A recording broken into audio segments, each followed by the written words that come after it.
سەرۆگۆزیرانی عێراق لە هەوڵێکی تیرۆرکردن لە ڕێفرۆکەی بێفرۆکەوان ڕزگاری بوو، بەڵام چەند پاسەوانێکی بریندار بوون. وەزارەتی ناوخۆش ڕایگەیاند هەوڵی تیرۆرکردنی سەرۆگۆزیران لە ڕێی سێ فڕۆکەی بێفرۆکەوانەوە بووە. لیوا سەعەد معن بەڕێوەبەری ڕاگەاندنی وەزارەتی ناوخۆی عێراق ڕایگەیاند هێرشەکەی بەرەبەیانی ئەمڕۆی سەر شوێنی مانەوەی سەرۆگۆزیران لە ڕێی سێ فڕۆکەی بێفرۆکەوانەوە ئەنجام درراوە.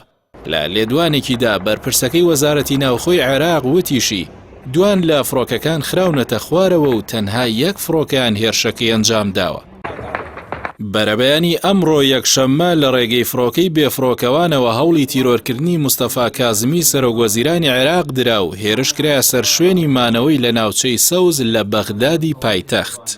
لەوبارەیەوە ئاژانسی هەواڵی ڕۆیتەرز ڕایگەیاند 6 لە پاسەوانە تایبەتەکانی کازمی کە لە دەروی شوێنی مانەوەی کازمی بوون بەهۆی هێرشەکەەوە بریندار بوون. هێرشەکە جگە لە زیانی مادی هیچ زیانێکی گیانی لێ نەکەوتەوە. إن قواتكم الأمنية والعسكرية البطلة دوا بەدوای هێرشەکە و لە پەیامێکی ڤیدیۆییدا مستەفا کازمی ڕایگەیاند فڕۆکەی بێفرۆکەوان و موشکی ترسنۆکانە وڵات بنیاد نانێن. ئێمە لە ڕێگەی دەستگاکانی دەوڵەتەوە خەریکی بنیادنانی دەوڵەتی خۆمانین. داوا لە هەموو لایەنەکانیش دەکەم دیالۆگ بکەن لە پێناو عێراق و ئایندەی عێراق.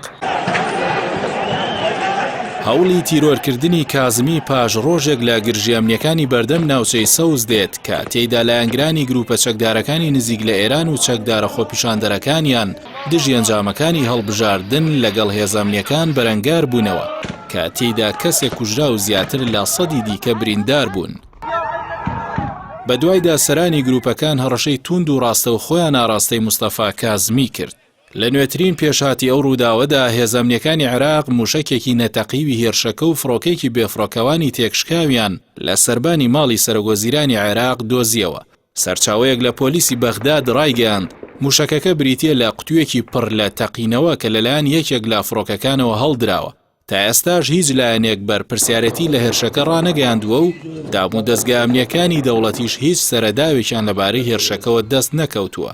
هەر لەو میانەیەدا و لا لێدوانێکیدا بۆ کەناڵی فەرمی حکومەت لیوا تەحسین خەفاجی و تەبێژی پرۆساوبەشەکان ڕایگەیاند لایەنی ئەمریکیش لێکۆڵینەوە لە هۆکاری کارنەکردنی سیستمی دژەموشەکی سیڕامی باڵیۆزخانی ئەمریکا دەکات لە کاتی هێرشەکە بۆ سەر ماڵی سەرۆگۆزیرانی عێراق. لەبارەی هۆکاری کارنەکردنی سیستمە دژەموشەکیەکە و تەبێژی پرۆساوبەشەکان وتی ئەوە دەبێت کەسانی پسپۆر وەڵامی بدەنەوە.